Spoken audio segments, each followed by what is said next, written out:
Alors, bonjour, moi c'est Olivier, chanteur, guitariste et compositeur, auteur de plusieurs chansons de Horloge Simard. Salut, moi c'est Andy Ellefson, je suis claviériste du groupe Horloge Simard. Nous sommes à Trois-Rivières, la Puce Rock, un magnifique magasin, un disquaire unique. Fait que là, on y va, tu sais, on enchaîne. Ouais. Enfin. Donc ici, un magnifique disque de Grateful Dead.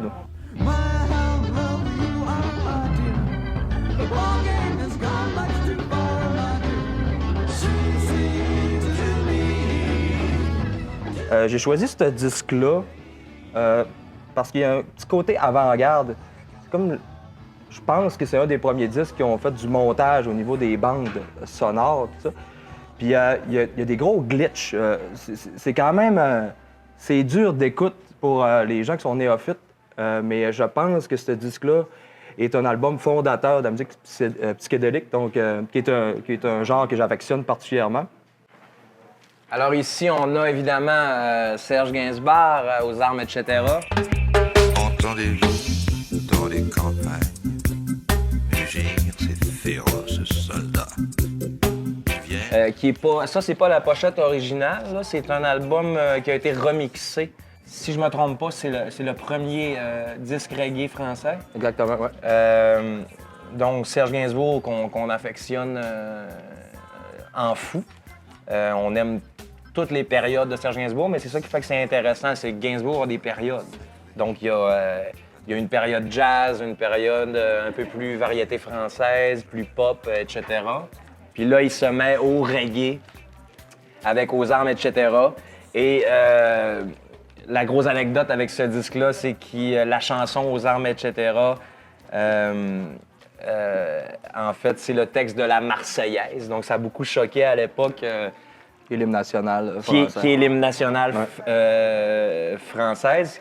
Puis il nous sort un disque complètement hallucinant où le personnage de Gainsbourg prédomine, c'est-à-dire un gars qui se crisse de tout, qui fume des tops, puis qui jase. Puis après ça, t'as les femmes en arrière qui font les chœurs, qui font les refrains.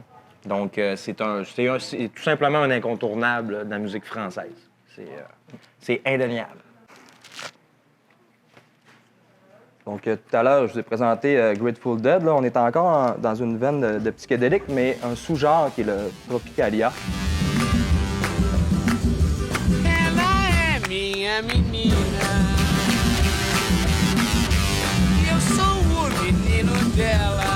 Et ce que j'aime beaucoup de ce groupe-là, c'est qu'au lieu de faire comme tous les groupes de l'époque qui n'ont pas la langue anglaise comme langue maternelle, ont décidé eux, au moins, de ne pas suivre la mouvance anglo et ils ont chanté en portugais, qui, selon moi, est très important. Toutes les nations devraient chanter dans leur propre langue.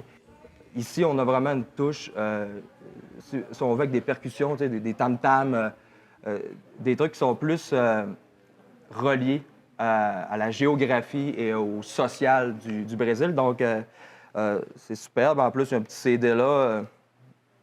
Les CD, c'est quand même bon encore aussi, il ne faut pas oublier ça.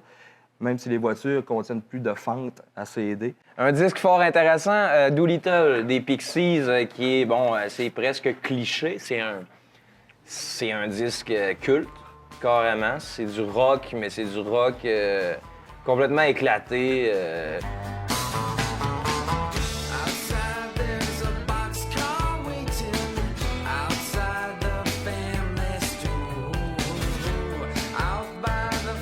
Ça crie, ça bug, mais autant ça peut être pop et accrocheur.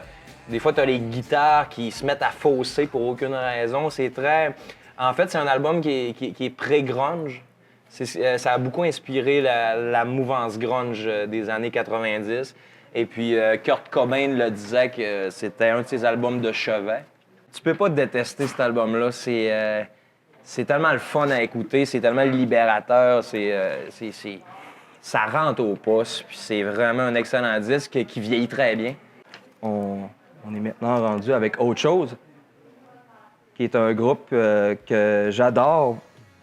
Premièrement parce qu'il est québécois et qui intègre le joual et la poésie très urbaine et québécoise.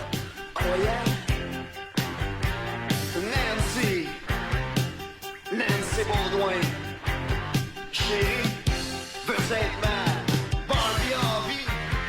Je trouve qu'il n'y a rien qui ressemble à autre chose. Et je parle pas juste du Québec, là. En entier, sur la terre entière, autre chose est complètement unique. Et il y a une espèce de con qui a écrit son nom au crayon de feutre avec une calligraphie de merde. Donc, il a caché la pochette complètement. Blonde Redhead. Melody of Certain Damaged Lemons.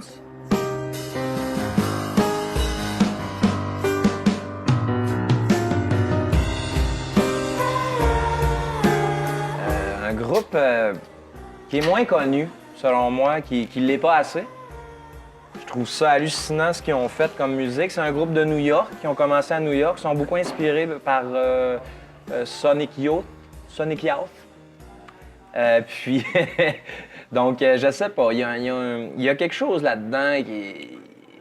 Je trouve que c'est complètement unique comme genre parce que tu as la chanteuse principale qui est d'origine asiatique, qui donne un timbre de voix très particulier quand elle chante. Oh, Leonard Cohen. Love-la. Love-la, notre chum. Leonard Cohen, Song of Love and Hate.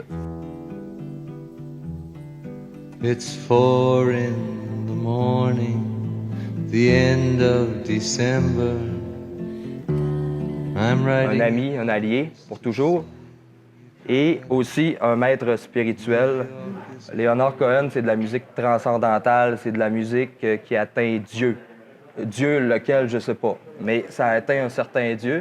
Pour ceux qui ne le savent pas, Leonard Cohen était un poète et un romancier avant de commencer sa carrière de musicien en 66-67 à New York. Et la poésie est toujours omniprésente dans son œuvre. Pour avoir écouté presque toute sa discographie, tout est incroyable. T'as une ambiance particulière avec Cohen. Il n'y en a pas un qui sonne comme lui.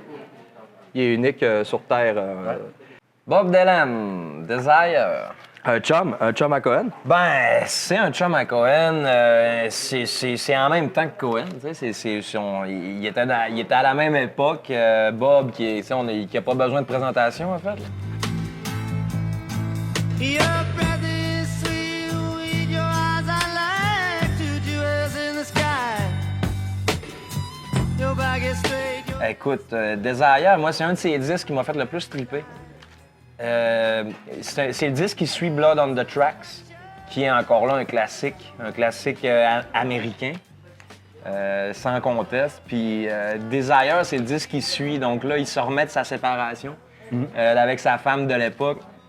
Sarah. Puis Sarah, exactement. C'est pas là-dessus qu'il y a comme justement. Ouais, il y a une chanson, parce que Blood on the Tracks, le disque avant, bon, il était vraiment en dépression également, puis il a vécu une séparation difficile. Ça lui a donné beaucoup d'inspiration, d'après moi. Ça n'a pas de défaut, ce disque-là. La sonorité, ça sonne bien. T'as des chansons comme Hurricane, bien entendu, Isis, One More Cup of Coffee. Et t'as Sarah qui clôt le disque, qui est une chanson absolument géniale. Ici, on a Léo Ferré. C'est pas nécessairement mon disque préféré, mais c'est lui que j'ai trouvé. Ici, c'est pas ses textes. Il chante la poésie d'Aragon. Il n'aurait fallu qu'un moment de plus pour que la mort vienne. Ce que j'aime beaucoup de Léo Ferré, en fait, premièrement, ce que je voudrais dire, c'est que Léo Ferré, c'est peut-être difficile à percevoir et à apprécier par notre génération, mais c'est comme un néophyte qui n'a jamais goûté de vin. Au début, ça peut être un peu ardu, un peu corsé. Léo Ferré, c'est un bon vin qu'il faut apprécier, puis il faut prendre le temps. C'est une poésie unique. Là, ici, c'est la poésie d'Aragon, mais il a évidemment fait ses textes aussi. Et un interprète exceptionnel. Son nom se rapproche, hein? Alors, on avait Léo Ferré, puis ici, on a Nino Ferrer, qui est un artiste que j'adore profondément. La maison près de la fontaine, couverte de vignes vierges et de toile d'araignée. Nino Ferrer, ici, avec Métronomie, en tout cas, selon ma connaissance, ça se peut que je me trompe dans les subtilités et dans les nuances, mais c'est un des premiers artistes pop français, un artiste de variété à la base, qui a sorti un album à tendance progressive. Donc, c'est un album progressif avec quelques chansons pop au travers. Nino Ferrer, tu sais, il faisait de la variété française. On le connaît beaucoup pour ses chansons très simples et très enfantines, comme par exemple Le Téléphone, comme par exemple Les Cornichons. Ici, Oh. au Cise. Ça a l'air d'un monstre de film. C'est un groupe de la Californie qui est là dans le néo-psychédélique dans ce fois-ci. C'est complètement déjanté, c'est bagarre. Si j'écoute ça, là, ça se peut que je décalisse les luminaires ici. Là, tu sais.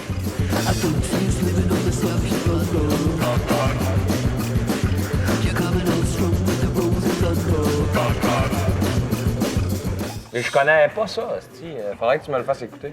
C'est vraiment bon, faudrait juste l'écouter. Puis après ça, là, on en reparlera. Tu mettras ça au montage, là. Hein? Puis les gens comprendront en écoutant parce que, tu sais... C'est dur à expliquer, là.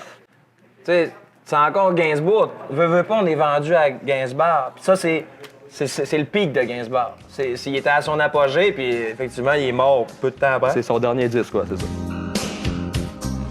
De mes 5 petites pisseuses, j'ai préféré la 6. Ouais, pour toi, Samantha, j'ai balancé mes 5. Donc, You're Under Arrest. Il voulait faire un disque de badass. Donc, c'est vraiment... c'est un gros criminel, là. Tu sais, il s'en crisse, lui, là. Là, il était vraiment à son apogée de la provocation. Ouais. Parce qu'on sait que la période Gainsbourg, qui est la dernière période de sa vie, c'est la provoque qui C'est la provoque. prédominait. C'est la provoque, puis ça inspire... tu sais, nous, on aime ça faire de la provoque aussi, puis veux pas, ça nous fait plaisir. Quand Gainsbourg provoque, mais il provoque tellement bien que... Ça inclut Mon Légionnaire.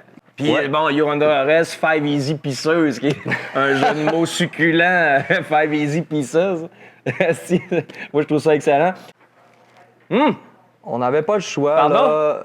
Je dis on parce que, tu sais, aussi, je vais essayer de représenter les autres membres du groupe, là, aujourd'hui. Darkthrone, black metal norvégien.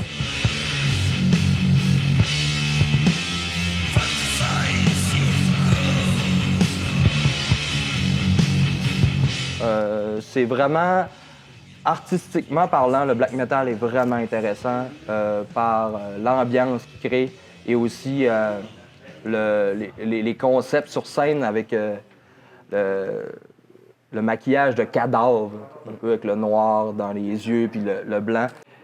Et c'est pas si rude que ça hein, comme musique au final. C'est assez doux, On c'est pense assez que c'est, monotone. Mais ça a la réputation d'être très... c'est pas écoutable, mais ça c'est très écoutable. Ça nous agresse pas. Non, C'est pas agressant. pas en tout. Un groupe très important dans la musique québécoise, selon moi. Montagne sacrée, on t'a pogné la vanille, la mélange sans le place, sans point. Et je trouve que c'est le groupe le plus déjanté du Québec. C'est vrai. Dans le déjanté, j'ai jamais vu des textes comme les leurs. J'ai jamais vu une combinaison musicale et avec une voix comme elle de Kid Kuna. Mais la voix de Kid Kuna, Ça joue pour beaucoup. c'est dans la dinguerie, là, on s'entend. Complètement délirant. C'est drôle, c'est amusant, c'est divertissant, c'est rock, tu te sens mal à l'aise, même, tu sais. C'est ça, il y a- Je sais pas, il y a tout ça, il y a une grosse palette d'émotions qui vient avec les goules. Non, mais c'était Horloge Sumor à la puce rock pour Vide ton sax. Beau magasin. Vraiment, là. Allez-y, puis ça presse.